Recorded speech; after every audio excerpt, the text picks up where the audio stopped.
Hello, എല്ലാവർക്കും സുഖല്ലേ? എന്തൊക്കെയുണ്ട് വിശേഷങ്ങൾ? നമുക്കെന്നാൽ അടുത്ത പാർട്ടിയിലേക്ക് പോയാലോ? ഇത് നമ്മുടെ 30ാമത്തെ പാർട്ടാണേ.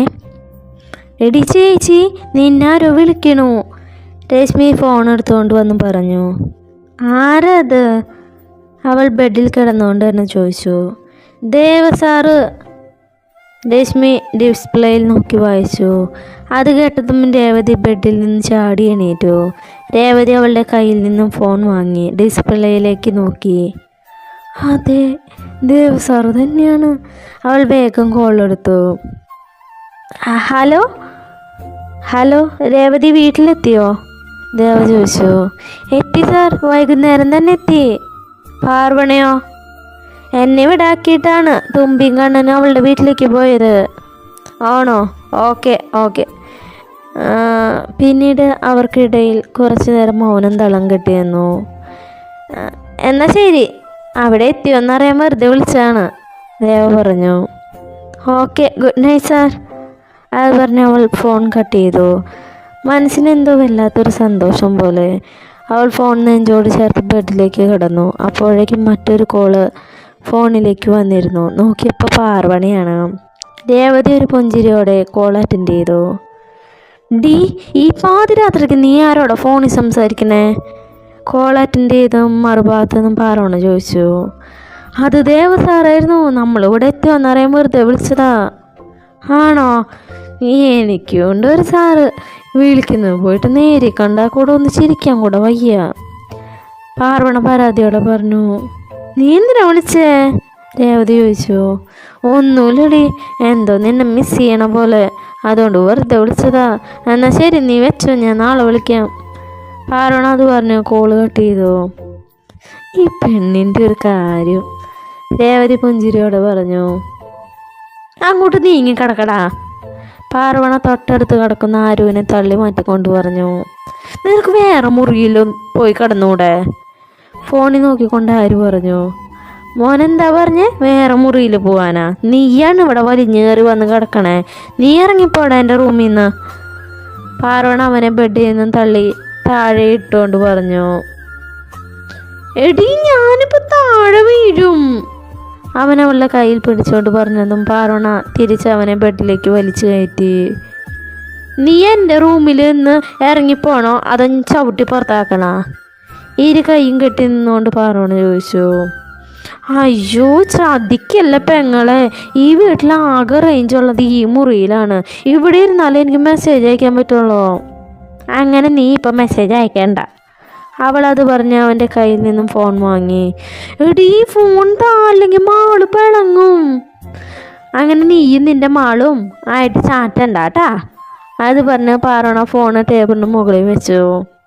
മനുഷ്യൻ വല്ലപ്പോഴാണ് വീട്ടിലേക്ക് വരണത്, അപ്പം അവനൊന്ന് സംസാരിക്കാൻ പോലും സമയമില്ല. എങ്ങോ കിടക്കണം മാളുവിന് അവന് വേണ്ടു. പാർവണ പരാതി പറഞ്ഞുകൊണ്ട് ബെഡിലേക്ക് കിടന്നു. അങ്ങനെ പറയലടി, നീ എൻ്റെ ജീവനാണെങ്കിൽ അവൾ എൻ്റെ ശ്വാസമല്ലേ. ആരും നെഞ്ചിൽ കൈവച്ചിട്ട് പറഞ്ഞു. ഓ, പിന്നെ അവൻ്റെ ഒരു സാഹിത്യവും ഒരു കള്ളക്കാമുകം വന്നിരിക്കുന്നു. അവൻ്റെ ചെവി പിടിച്ചുകൊണ്ട് പാർവണ പറഞ്ഞു. എന്നാൽ ശരി, നീ കിടന്നോ, ഞാൻ എൻ്റെ റൂമിലേക്ക് പോവാ. അത് പറഞ്ഞ ആരും ബെഡിൽ നിന്ന് എണീറ്റു. അയ്യോ പോവല്ലേ, ഞാൻ വെറുതെ പറഞ്ഞതാ, നീ ഇവിടെ കിടന്നാൽ മതി, എനിക്ക് ഒറ്റയ്ക്ക് കിടക്കാൻ പേടിയാ. പാർവണ അവൻ്റെ കയ്യിൽ പിടിച്ചുകൊണ്ട് പറഞ്ഞു. അല്ലെങ്കിൽ അവനും അറിയായിരുന്നു പാർവണയ്ക്ക് ഒറ്റയ്ക്ക് കിടക്കാൻ പേടിയാണെന്നും താൻ പോകുമ്പോൾ തടയുമെന്നും. അങ്ങനെ വഴിക്ക് വാ. അത് പറഞ്ഞ ആരും അവളുടെ അരികിൽ കിടന്നു. എന്തൊക്കെയുണ്ട് നിൻ്റെ ഓഫീസിലെ വിശേഷങ്ങൾ? നിൻ്റെ ശിവസാർ എന്തു പറയണു? ആരും അവളോടായി ചോദിച്ചു. അതെ, എൻ്റെ ശിവസാർ തന്നെയാണ്. പാർവണയുടെ ചുണ്ടുകൾ മന്ത്രിച്ചു. ഡി, നീ എന്താ സ്വപ്നം കാണാണ്? മറുപടി ഒന്നും കേൾക്കാത്തത് കൊണ്ട് ആരും അവളെ തട്ടി വിളിച്ചു. എനിക്ക് ഉറക്കം വരുന്നുണ്ട്, ഞാൻ കിടക്കുക. അത് പറഞ്ഞ പാർവണ തലവഴി ബോധപ്പെട്ട് തിരിഞ്ഞു കിടന്നു. ഇവക്ക് ഇതെന്താ പറ്റിയേ എന്ന് മനസ്സിലാവാതെ ആരും തിരിഞ്ഞു കിടന്നു. അവൻ്റെ മാളുവിനെ സ്വപ്നം കണ്ടുകൊണ്ട്. മാളു എന്ന മാളവിക, ആരുവിൻ്റെ പ്രണയം. മാളുവും ഇപ്പോൾ ഡിഗ്രിക്ക് പഠിക്കണു. കുറച്ച് വർഷങ്ങളായി പ്രണയം തുടങ്ങിയിട്ട്. ആരുവിൻ്റെ കുടുംബത്തിൽ തന്നെയുള്ളതാണ് മാളു. ആരും ഇപ്പോൾ പഠിപ്പെല്ലാം കഴിഞ്ഞ് ഒരു കമ്പനിയിൽ ട്രെയിനിയായി കയറിയിരിക്കുകയാണ്. ആത്മാർത്ഥമായ പ്രണയമായതിനാൽ പാർവണ നല്ല കട്ട സപ്പോർട്ട് തന്നെയാണ്. ഡി ചേച്ചി, ആരാ വിളിച്ചേ? ഏതോ ദേവസാറ്? രശ്മി ചോദിച്ചു. അത് ഞങ്ങളുടെ ബോസാണ്. ഞങ്ങളിവിടെ എത്തിയോന്നറിയാൻ വേണ്ടി വിളിച്ചതാ. ഓ, സാറായിരുന്നാ? ഞാൻ വിചാരിച്ചു നിൻ്റെ ബോയ് ഫ്രണ്ട് ആയിരിക്കുന്നു. രശ്മി രേവതിയെ കളിയാക്കി കൊണ്ട് പറഞ്ഞു. അത് കേട്ട രേവതി ബെഡിൽ ഉള്ള തലയണ എടുത്ത് അവളെ എറിഞ്ഞു. അവളത് കറക്റ്റ് ക്യാച്ച് പിടിക്കുകയും ചെയ്തു. എടി ചേച്ചി, നിനക്കൊരു ഹാപ്പി ന്യൂസ് ഉണ്ട്, അവൾ രേവതി അടുത്തിരുത്തി കൊണ്ട് പറഞ്ഞു. എന്ത് ഹാപ്പി ന്യൂസ്? നാളെ നിന്നെ കാണാൻ അപ്പച്ചി വരുന്നുണ്ട്. അതെന്തിനാ? വെറുതെ ഉള്ള വരവല്ല, നിൻ്റെയും ജിനീശ്വരൻ്റെയും കല്യാണത്തെക്കുറിച്ച് സംസാരിക്കാനാണ്.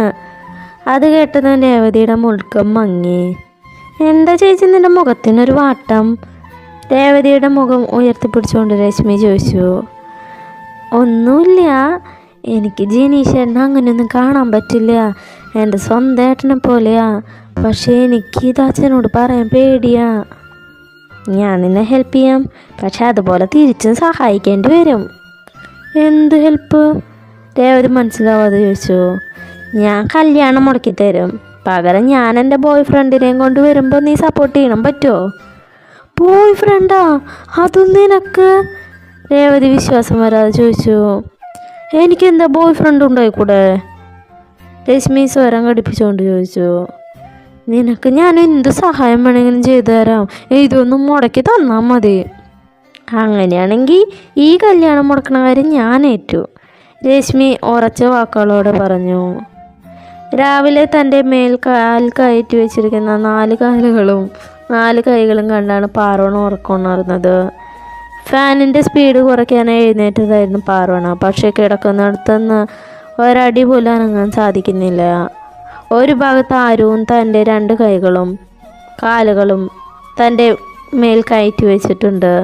മറുഭാഗത്ത് രേവതി തൻ്റെ 2 കാലുകളും കൈകളും അവളുടെ മേൽ കയറ്റി വെച്ചിട്ടുണ്ട്. ഇവളെപ്പോൾ വന്നു? രേവതിയെ കണ്ടതും പാർവണ അന്തം വിട്ട് ചോദിച്ചു. ഡി ഡി രേവതിയെ അവൾ തട്ടി വിളിച്ചതും അവൾ ഒന്ന് ചുരുങ്ങിക്കൊണ്ട് വീണ്ടും തന്നെ കെട്ടിപ്പിടിച്ച് കിടന്നു. പുറത്തു നിന്നും രേവതിയുടെ അച്ഛൻ്റെ ശബ്ദം കേൾക്കുന്നുണ്ട്.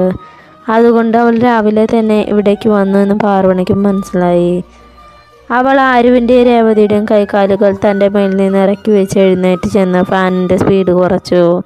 ശേഷം അവർ ഇരുവരെ ഇടയിൽ വന്ന് കിടന്ന് ഉറങ്ങാൻ തുടങ്ങി. ഹലോ നയന, താൻ അവളെ വിളിച്ചോ? രാവിലെ ഓഫീസിലേക്ക് പോകാൻ റെഡിയാകുന്ന ശിവ ഫോണിൽ തൻ്റെ PA ആയ നയനയോട് ചോദിച്ചു. ഞാൻ വിളിച്ചിരുന്നു സാർ, പക്ഷെ കോളെടുത്തത് മറ്റാരാണ്. പാർവണ ഉറങ്ങാണ്, എഴുന്നേറ്റിട്ടില്ല എന്നും എഴുന്നേറ്റാൽ തിരിച്ചു വിളിക്കാമെന്നും പറഞ്ഞു. നയന ചെറിയൊരു ഭയത്തോടെയാണ് ശിവയോട് പറഞ്ഞത്.